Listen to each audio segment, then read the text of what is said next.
Potensi bencana alam di Indonesia akan selalu ada, sehingga perlu meningkatkan ketahanan nasional.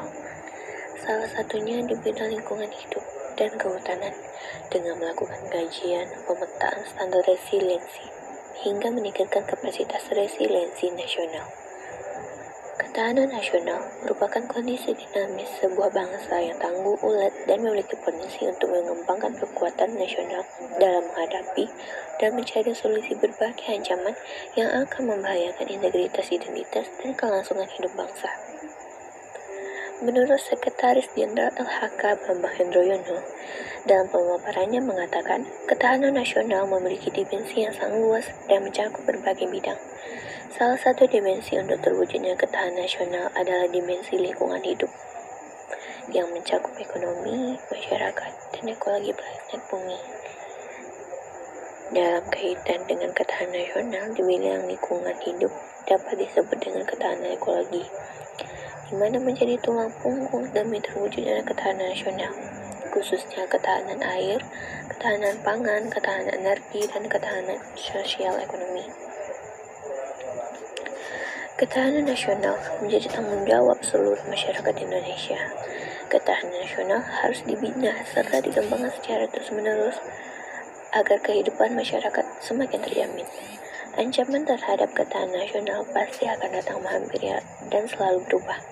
Ancaman itu tidak harus dalam bentuk agresi militer dari negara lain, tetapi juga bisa berbentuk ancaman bencana alam, konflik antar etnis atau agama, penggunaan narkoba, dan lain sebagainya.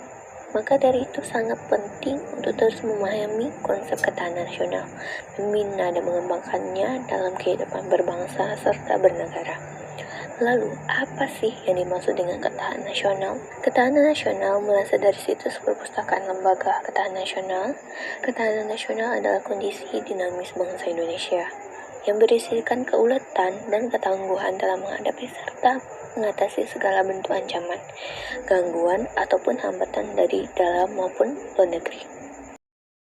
Penyebab kerusakan lingkungan terjadi karena perilaku manusia yang tidak bertanggung jawab. Sifat ego berlebihan yang memandang lingkungan sumber daya alam yang harus dieksploitasi sebanyak mungkin demi kepentingan dan keuntungan sendiri. Sikap tak peduli lingkungan.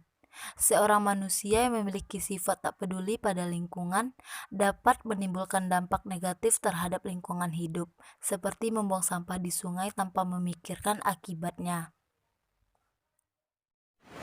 Dampak dari kerusakan lingkungan adalah munculnya berbagai jenis penyakit. Selain itu, pencemaran di lingkungan, udara, dan tanah juga dapat mengganggu ekosistem dan biota yang terdapat di dalamnya. Banjir merupakan salah satu dampak kerusakan lingkungan yang kerap terjadi akhir-akhir ini. Cara mengatasi kerusakan lingkungan. 1. Membuang sampah pada tempatnya. 2. Mengolah limbah terlebih dahulu sebelum dibuang ke lingkungan. 3. Penghijauan kembali, merawat dan memelihara pohon di sekitar kita atau reboisasi. Hubungan antara kerusakan lingkungan dengan ketahanan nasional. Menurut Sekretaris Jenderal LHK Bambang Hendroyono, dalam pemaparannya mengatakan ketahanan nasional memiliki dimensi yang sangat luas dan mencakup berbagai bidang. Salah satu dimensi untuk terwujudnya ketahanan nasional adalah dimensi lingkungan hidup, yang menyangkut ekonomi, masyarakat, dan ekologi planet bumi. Dalam kaitan dengan ketahanan nasional di bidang lingkungan hidup dapat disebut dengan ketahanan ekologi, di mana menjadi tulang punggung demi terwujudnya ketahanan nasional, khususnya ketahanan air, ketahanan pangan, ketahanan energi, dan ketahanan sosial ekonomi. 1.